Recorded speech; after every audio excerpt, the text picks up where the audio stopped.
সমাজে কিছু কিছু মানুষ আছে আমরা সবসময় পরনিন্দা করে থাকি, এটা হচ্ছে বাস্তব।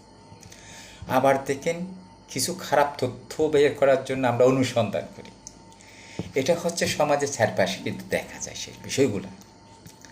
তো এইগুলো আদৌ ঠিক কিনা, কোরআনে কিন্তু আপনাকে সম্পূর্ণভাবে নিষিদ্ধ করা হচ্ছে, প্রত্যেকটা ধর্মের মাধ্যমে সেটা নিষিদ্ধ করা হয়েছে। আপনি কখনো কারো গোপন তথ্য অনুসন্ধান করতে যাবেন না, বলেই দিচ্ছে কিন্তু কিন্তু আমরা সেটা মানি না। আরেকটা হচ্ছে পরনিন্দা, আপনি কখনো পরনিন্দা করতে যাবেন না, কিন্তু আমরা কিন্তু পরনিন্দা করতে যাই। এটা কি সত্য নাকি মিথ্যা সেটা কিন্তু আমরা জাস্টিফাই করি না, এগুলো সম্পূর্ণ নিষিদ্ধ। আসুন আমরা সঠিক এবং যেই অনুসন্ধানের মাধ্যমে মানুষের উপকৃত হবে, মানুষের ইজ্জত সম্মানের ক্ষতি হবে না, মানুষ বৈষম্য শিকার হবে না, আপনি সেটাই অনুসন্ধান করেন। আপনি দেখেন, আপনি যদি অন্যজনের ভাব যদি গোপন করেন, আল্লাহ তাআলা কিন্তু আপনার ভাব 10টা গোপন রাখবে। দেখেন এখানে কতটুকু মহান আল্লাহ। ওকে, আমরা জেনে শুনে পরনিন্দা করি, ইচ্ছে করে করি, সমাজে এগুলো বিদ্যমান। এটা কিন্তু ঠিক না। আপনি যখন বাঁচবেন, আপনি যখন সমাজে থাকবেন, তাহলে সমাজ নিয়ে আপনাকে থাকতে হবে।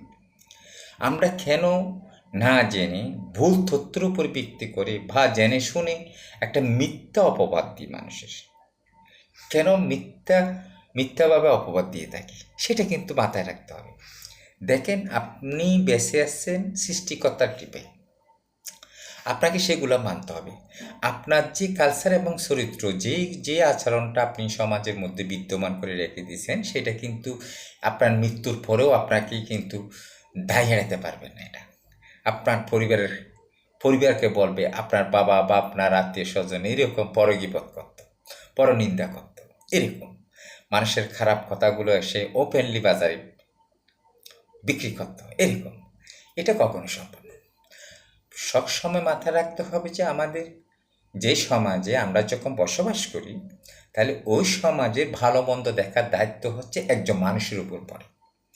আপনি কখনো সেটা এমন কাজ করতে পারবেন না যেটার কারণে তার সম্মানের দিকটা হানি হয়, এটা মাথায় রাখতে হবে। কিন্তু আল্লাহ তাআলা মানুষকে সর্বশ্রেষ্ঠ প্রাণী হিসেবে সৃষ্টি করেছেন। এটা আপনার অজ্ঞতার কারণে, আপনার জ্ঞানের কারণে, আপনার বুঝার ভুল কারণে আপনি কখনো অন্যজনের গীপত করে আপনি কখনো বড় হতে পারবেন না। আপনি অন্যজনের সমালোচনা করে কিন্তু আপনি কখনো বড় হতে পারবেন না। আপনাকে বড় হতে হবে আপনার কর্ম এবং দক্ষতা, আপনার কাজ, আপনার চরিত্র এবং আপনার আচার আচরণ দিয়ে। আসুন আমরা সেইটাই নিন্দা করি। যেটা না করলে সমাজ পরিবর্তন হবে না, যেটা না করলে আপনার দেশ পরিবর্তন হবে না, আমরা সেই কাজগুলো করি।